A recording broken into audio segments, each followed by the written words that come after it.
ഹർഷനേട്ടൻ പറഞ്ഞല്ലോ പ്രൊപ്പഗാൻഡ സിനിമകളുടെ കാര്യം.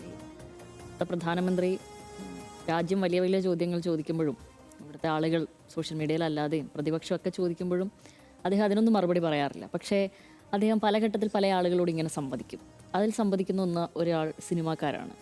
ശ്രദ്ധിച്ചിട്ടില്ലേ അദ്ദേഹത്തിൻ്റെ? അക്ഷയകുമാർ പ്രത്യേകിച്ച്. കറക്റ്റ്. അപ്പോൾ ഇങ്ങനെ ആളുകളോട് അദ്ദേഹം സംവദിക്കും. ഇതിൻ്റെയൊക്കെ ഭാഗമായി തന്നെ വേണം നമ്മൾ മനസ്സിലാക്കാൻ.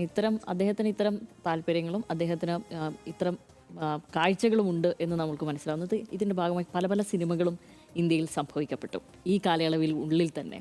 അപ്പോൾ അത്തരം സിനിമകളിൽ തന്നെ ചില സിനിമകൾ ഹർഷനേട്ടൻ എടുത്ത് കാണിച്ചു. അതിൽ കശ്മീർ ഫയൽസ് ഉണ്ട്, ഈ കേരള ഫയൽസ് ഇതുണ്ട്, സ്വതന്ത്ര വീർ സാവർക്കർ ഉണ്ട്, പിന്നെ ആക്സിഡൻ്റൽ പ്രൈം മിനിസ്റ്റർ ഉണ്ട്, ഉറി ദി സർജിക്കൽ സ്ട്രൈക്ക്, എന്തിനും ദുരന്തർ അടക്കം ഇപ്പോൾ ഏറ്റവും ഒടുവിലത്തെ കാര്യമാണ്. അപ്പോൾ ഇത്തരം സിനിമകളിലൂടെ ഇപ്പം അഭിജിത്തിന് 30 വയസ്സ് പ്രായമാണുള്ളത്. ഇത്തരം സിനിമകളിലൊന്നും ഇൻസ്പയർഡ് ആയിട്ടല്ല അദ്ദേഹം ചില കാര്യങ്ങൾ ചെയ്യുന്നത് എന്ന് കേൾക്കുമ്പോൾ നമുക്ക് വലിയ സന്തോഷമാണ്. കാരണം സിനിമ ഒരു സമൂഹത്തെ സ്വാധീനിക്കുമോ എന്നുള്ളതിൽ ഇപ്പോഴും ചർച്ചകൾ നടന്നുകൊണ്ടിരിക്കുകയാണ്. ഒരു സിനിമയായി കണ്ടാൽ പോരെ, അതിനെ ഒരു ക്രിയേറ്ററുടെ ആവിഷ്കാര സ്വാതന്ത്ര്യമാണ്, അഭിപ്രായ സ്വാതന്ത്ര്യമാണ്, ഈ നിലക്കൊക്കെ ഇപ്പോഴും ചർച്ചകൾ നടക്കുന്നുണ്ട്. അതിൽ ചർച്ചകളും മറുപടി പറയുകയും പിന്നെ മറുപടികളിൽ വീണ്ടും ചർച്ചകളും നടക്കുന്ന സമയമാണ്.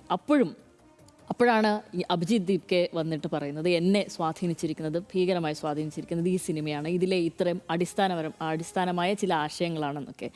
അപ്പോൾ ഉണ്ട് ഇത്തരം ഒരു സ്വാധീനം ഈ കലയ്ക്ക് ജനങ്ങൾക്കുമേൽ അവരുടെ ജീവിതചര്യ രൂപീകരിക്കുന്നതിലും അല്ലാത്തതിലും അവരുടെ സാമൂഹ്യ വീക്ഷണത്തിലും അതിലൊക്കെ ഇത്തരം സ്വാധീനമുണ്ട് എന്നുള്ളതിൽ വലിയ തർക്കമൊന്നും എനിക്കും ഒരു കാലത്തും തോന്നിയിട്ടില്ല. ഉണ്ട്, കാഴ്ചകൾ നമ്മളെ സ്വാധീനിക്കും. അപ്പോൾ ഈ സിനിമകളിലെ കാഴ്ചകളോ ഈ സിനിമകളിൽ നിന്നുള്ള ടേക്ക് അവേ ഒന്നുമല്ല ഇവരെ നയിക്കുന്നത് എന്നുള്ളത് ഈ രാജ്യത്തിനെയും ചില ഭാവി ഉണ്ട് എന്ന് വീണ്ടും വീണ്ടും പ്രത്യാശിക്കാനുള്ള ഒരവസരമായിട്ടാണ് ഞാൻ ഇതിനെ കാണുന്നത്.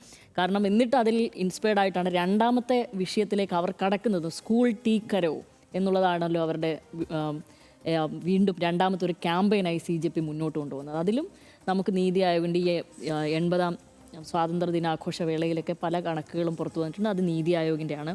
അതിൽ തന്നെ പ്രധാനപ്പെട്ട കണക്കുകൾ 10 വർഷത്തിനിടെ 94,000 സ്കൂളുകൾ പൂട്ടി എന്നുള്ളതാണ്. നീതി ആയോഗിൻ്റെ കണക്ക് കേട്ടോ, നമ്മൾ വേറെ എവിടെ നിന്നും എടുക്കുന്നതല്ല. 11.07 ലക്ഷം സ്കൂളുകൾ ഉള്ളത് 10.13 ലക്ഷമായി കുറഞ്ഞു സ്കൂളുകൾ എന്നുള്ളതാണ്. 1.19 ലക്ഷം സ്കൂളുകളിൽ നിലവിൽ വൈദ്യുതി ഇല്ല. ഇത് നീതി ആയോഗമാണ്. 14,505 സ്കൂളുകളിൽ കുടിവെള്ളമില്ല. 98,000 സ്കൂളുകളിൽ ടോയ്ലറ്റുകളില്ല.